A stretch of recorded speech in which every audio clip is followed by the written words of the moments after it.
Come to Thailand.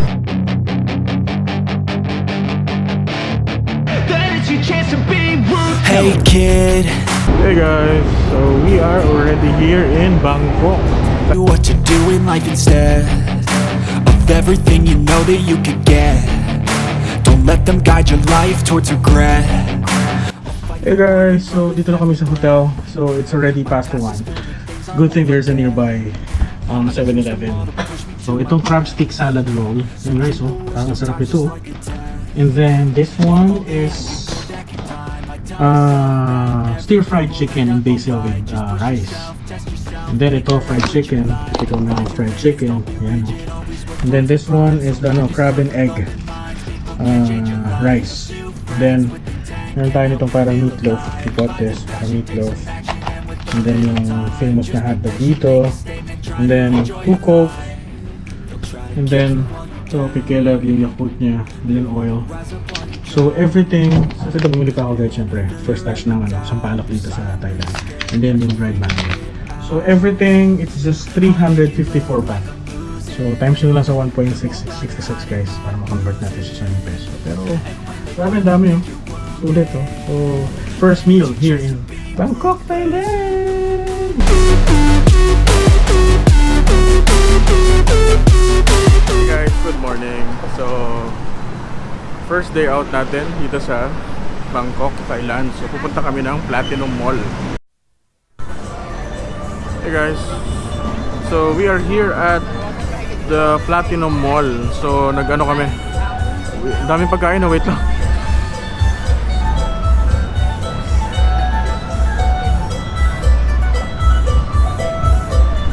So yun guys, we took the bus going here.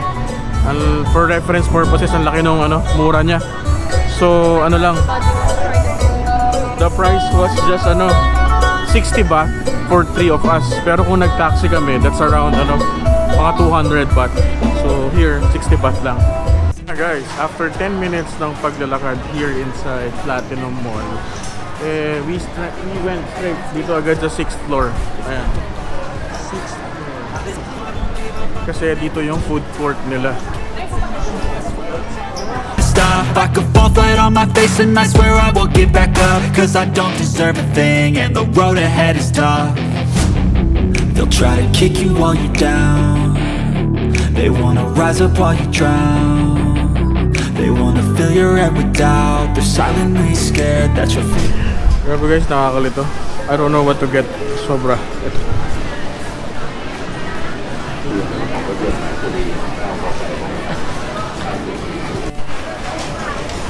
Alright guys, so we're gonna try this one, the spicy mama tom yum soup. So looks authentic here. No. Number 1. Number 1? Yeah. So that's how you pay it guys. You have to purchase yung card doon, and then you don't pay them in cash. You give them the card and then they will deduct it from your card sa balance ng card mo. Boy, nagtutok na. What's that? Braised beef? Noodles? Huh? Nice. Roasted duck. Tom yum. Guys, Michelin star to. Try natin. Guys, nakakalabas na kami ng Platinum. So we're going to Big C. Medyo pricey lang talaga dun sa Platinum. Although lots of choices to choose from talaga. So, 'di ba? Parang Manila lang, guys, oh. Congested din yung traffic dito sa Bangkok. Yun, guys, yung Big C.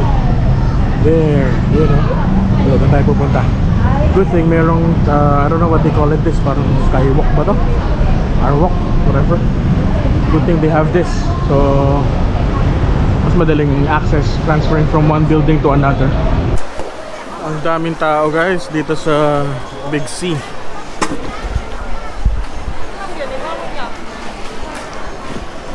So siguro bayla kami ng a few items here. Okay. What's this? Coconut candy. Coconut candy? Okay. This one also coconut candy. And then you can only eat the part inside. Okay. Alright, so yun pala. Why? Sa MBK nila lang Try it na. Coconut candy. Parang, What's inside? parang ano, bukayo. Parang bukayo. Bird? Parang ganun nga. I don't like that. Our first tuk-tuk ride experience in Bangkok. What's your name, sir? My name is Jimmy. Jimmy, thank you. So, Welcome to Thailand. yo, nice. Alright guys, wait lang.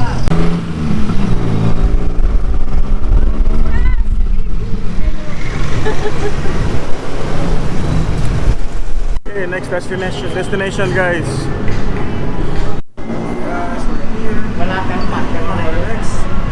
Destination MBK.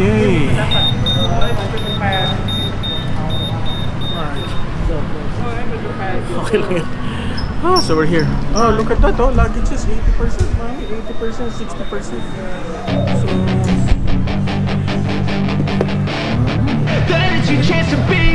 Hey kid, don't ever let them get inside your head. They'll tell you what to do in life instead of everything you know that you could get. Don't let them guide your life towards regret. I'll fight for what I love with every breath. My past is filled with things I won't forget.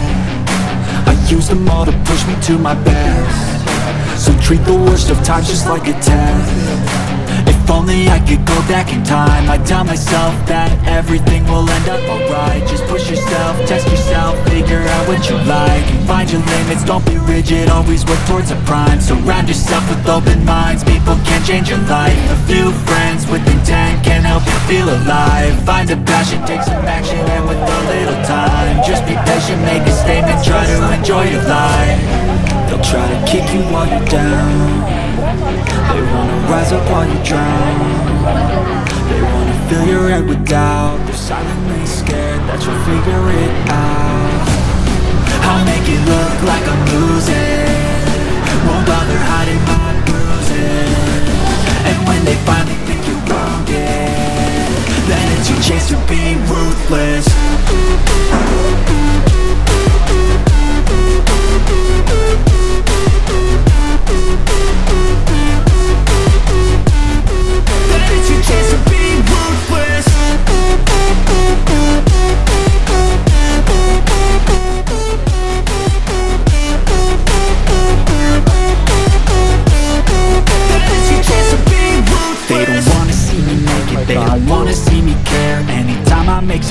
I can see that they compare. I think everyone's against me, maybe something in the air. Am I paranoid? I swear a void is forming and they're scared I walk a straight path. Not many can say that. I like to play fast, cross me and there's payback. You better pray that I don't see your face at any place that I go. I know you hate that. I've been doing fine, I'm not wasting any more